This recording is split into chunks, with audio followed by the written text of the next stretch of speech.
and a warm welcome to this August gathering. It's my proud privilege to be the keynote speaker for the day, though I'm a generalist. I can only say that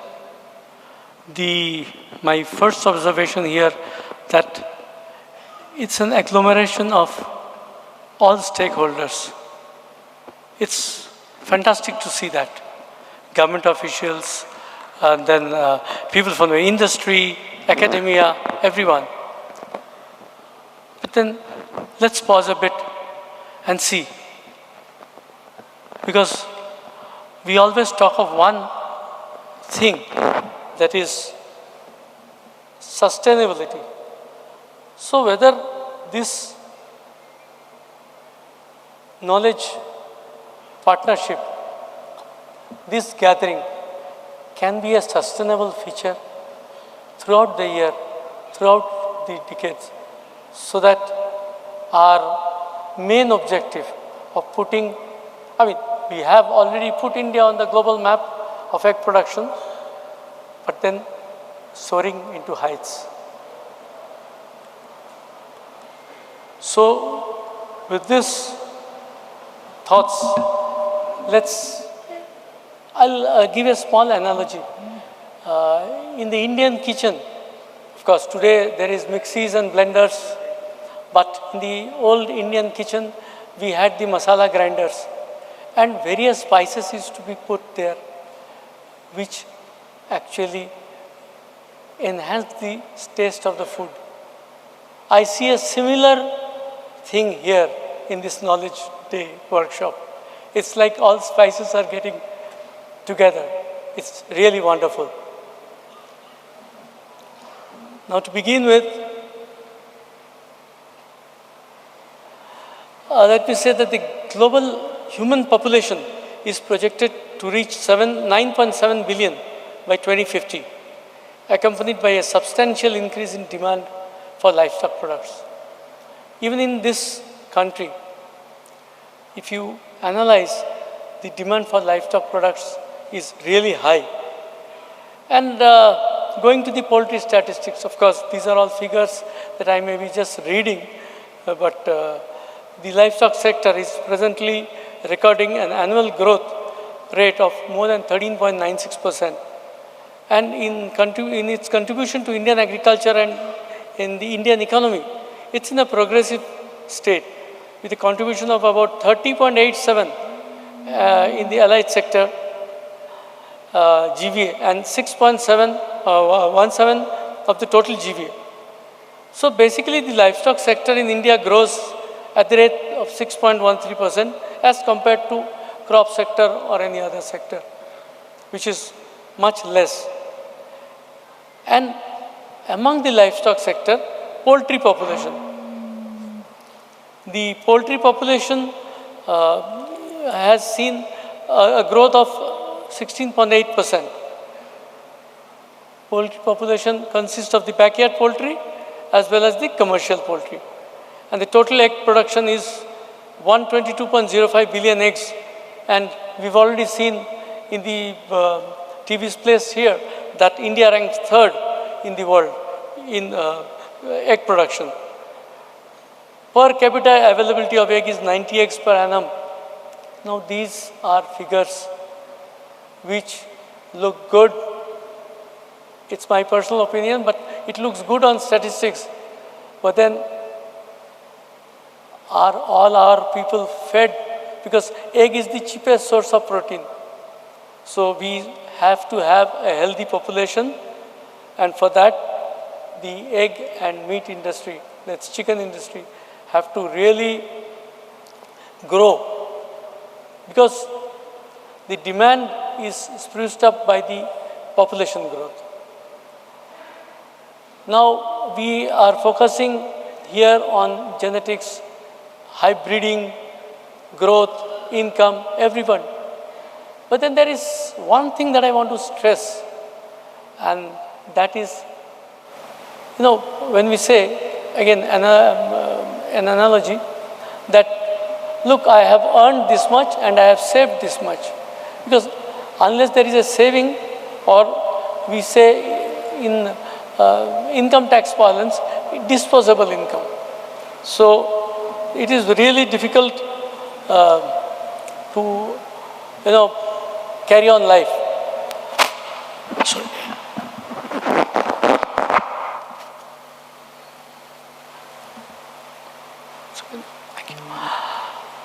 So what is the disposable income? Disposable income keeps on increasing cumulatively, but often it is decreased due to expenses, and that is medical expenses. So I'll put a little addition to this August gathering, that poultry health is also important, because unless, it's said that health is wealth.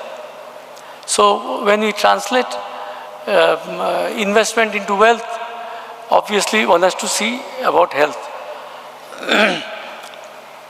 So again, prevention is better than cure, as we all know.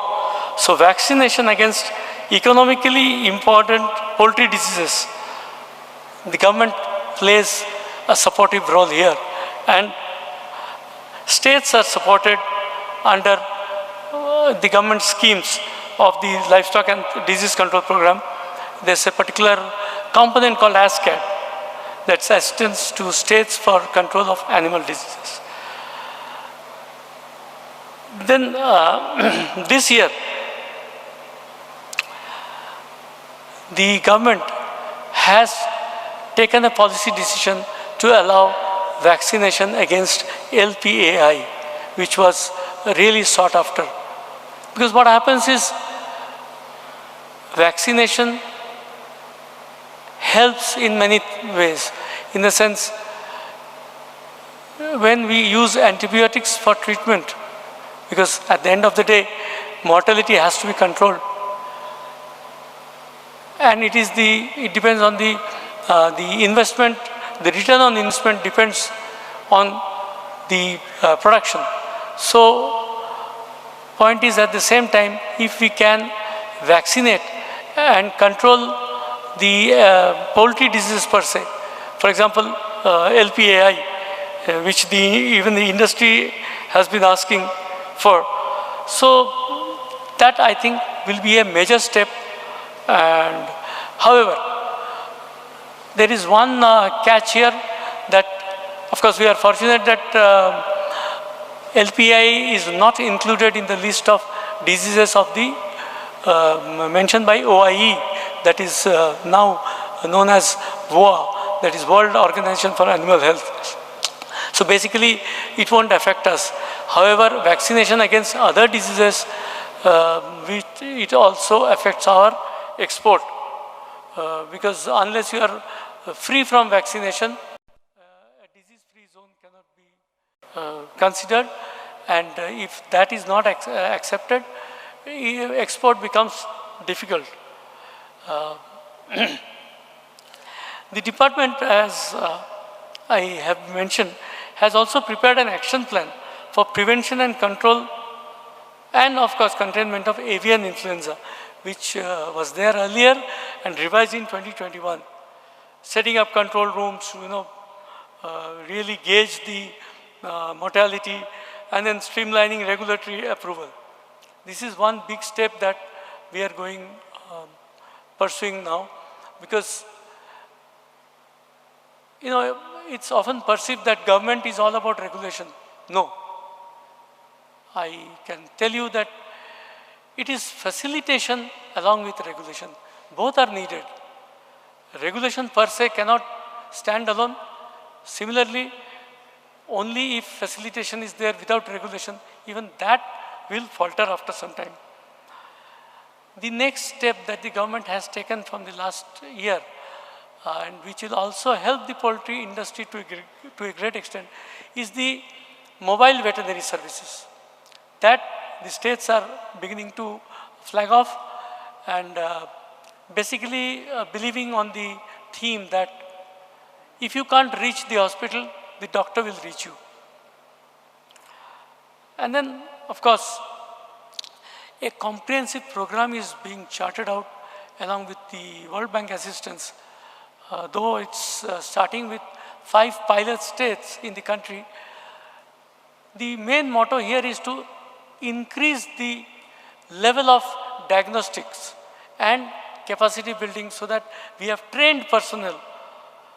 Because you see, it's often said, and which is, again, I believe in, which I think every one of you will believe in, is the time taken between prevention, treatment and diagnosis and treatment should be minimal. Otherwise, if the time taken is more, treatment will hardly take place and it will result in mortality or morbidity. So then, in addition to this, recently, harnessing technology, it said that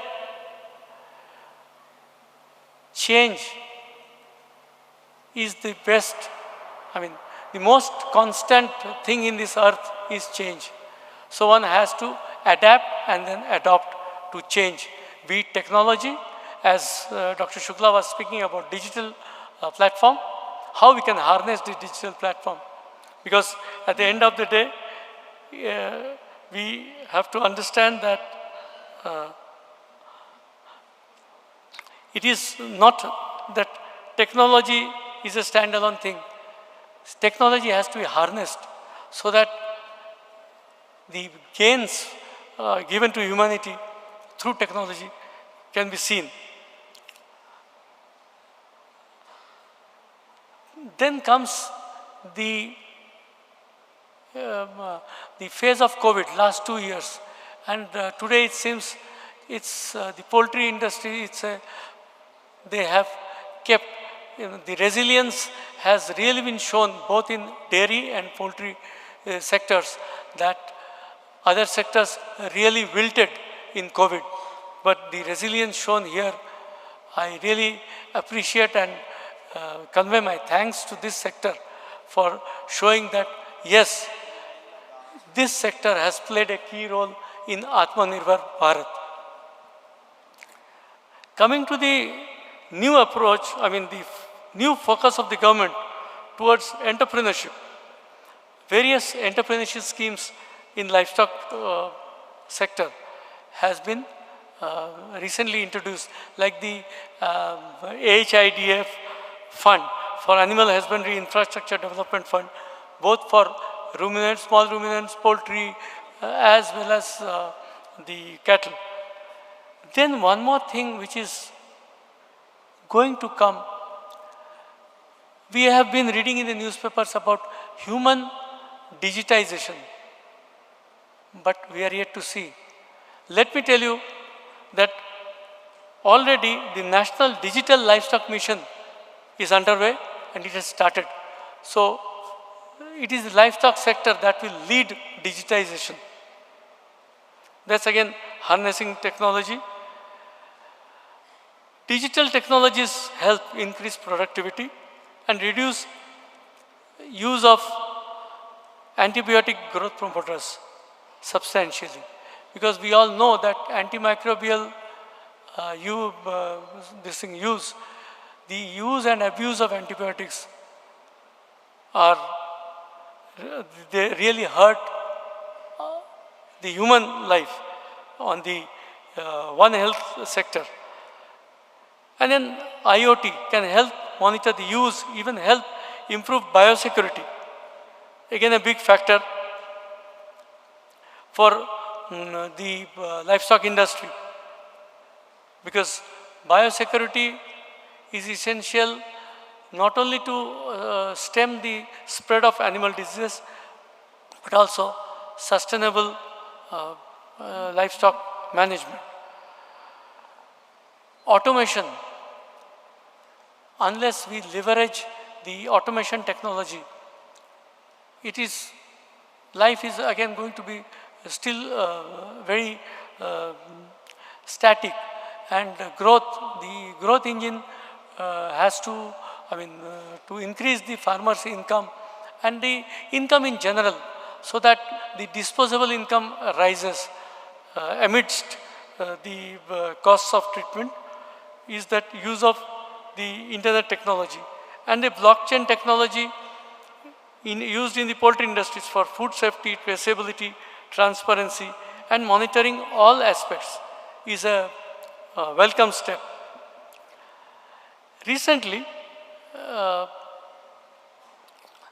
transport of, we've seen that livestock vaccines and their transport often gets impacted by difficult geographical terrains in the country. However, after seeing the use of drone technology, we've been seeing in YouTube that drone technology is used for photographs. So, but then there are drones used in agriculture for spraying pesticides, fungicides. So we thought, why not we try and see whether we can use the drone technology for delivery of vaccines.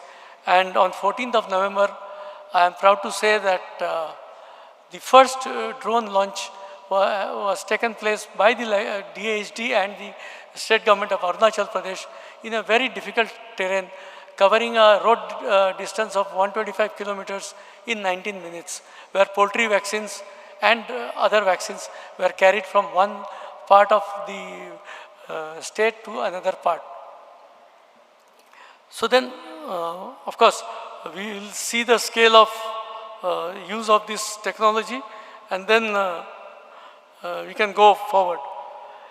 During COVID, as we all know, that many sectors have wilted, but due to policy interventions, even the poultry sector was impacted. You know, as Dr. Shukla said, the blame game is always on the animals and the poultry, because we are, I think, too much anthropocentric. We often forget that there are animals also to be taken care of, in much written, enshrined in the Constitution. There were rumors about involvement of poultry in COVID spread, but then the government stepped and forward and gave enough media coverage, because what happens is information is power, and so information got by any source, people think that yes, it's okay to adopt this or adopt that, but then there lies the power of analysis, because unless you analyze and think that whether it is really actually a thing which will affect or otherwise. Veterinary diagnostic laboratories were converted into human diagnostic laboratories during COVID states.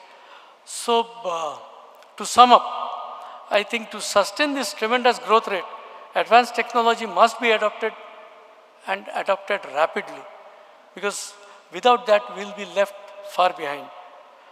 The bigger test is how to use this technology to help small holding poultry enterprises and large number of households keeping backyard this poultry, which contribute to the livelihood and nutritional security. This sector has to rely upon cutting-edge technology to meet the resources, so as to provide safe and wholesome poultry products, not only for households, but also in the mainstream supply chain. And in this aspect, let me tell you that, in fact, if Mr. Srinivas Farms, Mr. Chitturi is around, yes, he is around, I can see him.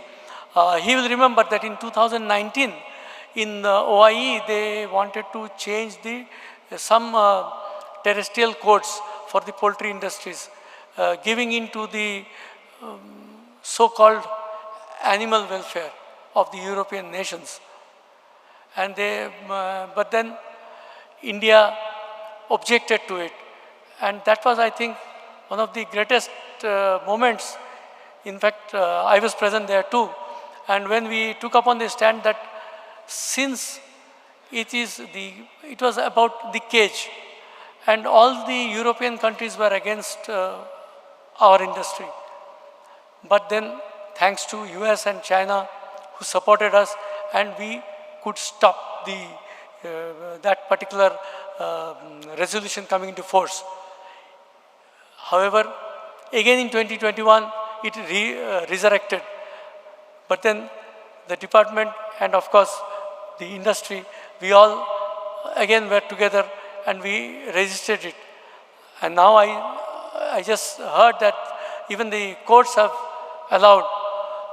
Of course, the principle of animal welfare is welcome. At the same time, there should not be any, what do you call, overcasting the shadows of one to other, because both development as well as welfare should take place side by side. They should not contradict each other, otherwise sustainability will be in question. So with this, I wish you all the best and thank you very much.